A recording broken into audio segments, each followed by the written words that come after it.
What's going on there, everyone? Today's video, do you need tow mirrors when you're pulling an RV? Let's talk about it. All right, so the first question is, do you need these tow mirrors? I guess it depends on how you define need. I don't know if it's a law that you have tow mirrors, but I want to show you some video in just a second, going down the road on the way here, and show you why you're going to want them. I would not tow without them. Our travel trailer RV is 31.5 feet, so it's not a small camper, but it's not a large camper. I've also pulled 20-foot trailers, and even with the 20-foot trailer, you definitely want these tow mirrors. Now, there are a couple different tow mirrors available. These ones are definitely the better ones. I've had the other kind that just have like a strap that you can get at Walmart. They're universal. They'll fit any kind of truck, any kind of vehicle. And they've got like this rubber strap that just goes around, and you kind of put that rubber strap on, and hopefully you can get it tight enough. I've had those ones. I had them and tried them for over a year, tried to get them to work, even tried modifying them a little bit. And it didn't seem to matter what you do. If it sits outside in the sun at all when you're camping, that rubber just gets hot. It starts to decay. And you'll start going down the road, and all of a sudden they start flying off. I've had these, and I'll leave a link below. They are custom made, so that they just slide over your existing vehicle. And what's nice, go ahead and take a look at these. What's nice is that they actually they don't look like an add-on. They almost look like they're stock going down the road. And then you have a screw that you screw in, and you just screw that in, and it makes in there. So let's go ahead and take a look at the video of on the way here, and I'll show you what I'm talking about, of why you're gonna want tow mirrors when you're pulling an RV or a trailer. Okay, here we are. We're just on a pretty straight, flat road here. Don't worry, of course this is hands-free.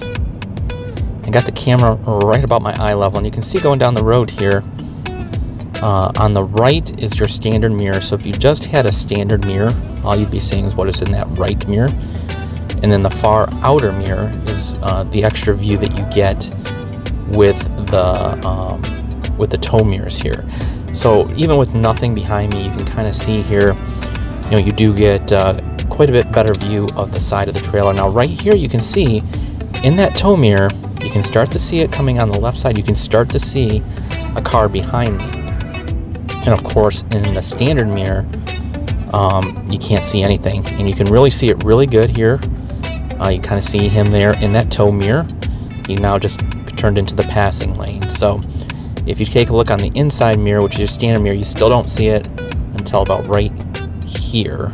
Now you can kind of see them in both mirrors, but that gives you an idea of how far out you can see a car with the tow mirror versus just your standard mirror. So it definitely makes a fairly significant difference.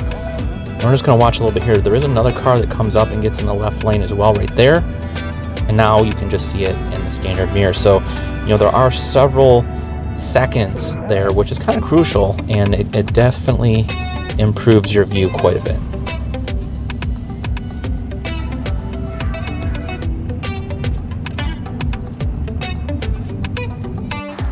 So I've pulled this RV without the tow mirrors, and you cannot see, especially changing lanes, you can't see very much behind the end of that trailer. Even if you kind of swerve out and kind of try the U to see if there's anything behind you before you make a lane change, you really can't see. There's at least probably 25 or 30 feet of a dead spot behind you. And so essentially what ends up happening is you turn on your blinker and you kind of give it a minute, and you just kind of got to hope that nobody's there, because you got that blind spot. There's nothing you can do to see it. So you can just try to see shadows and pay attention. But with these tow mirrors, I don't have any of that problem, especially if you just kind of do that little, as you're trying to merge from maybe the right lane to the left lane. If you kind of just do a little bit of a swerve like that, it kind of bends that trailer. You can kind of check that blind spot real quick. Well, it's not even really a blind spot. There's not very much there at all with those tow mirrors. So as you saw in that video, it does make a huge difference. Yes, I would say you do need tow mirrors when you're pulling your RV or camper. Till next time, everyone. See ya.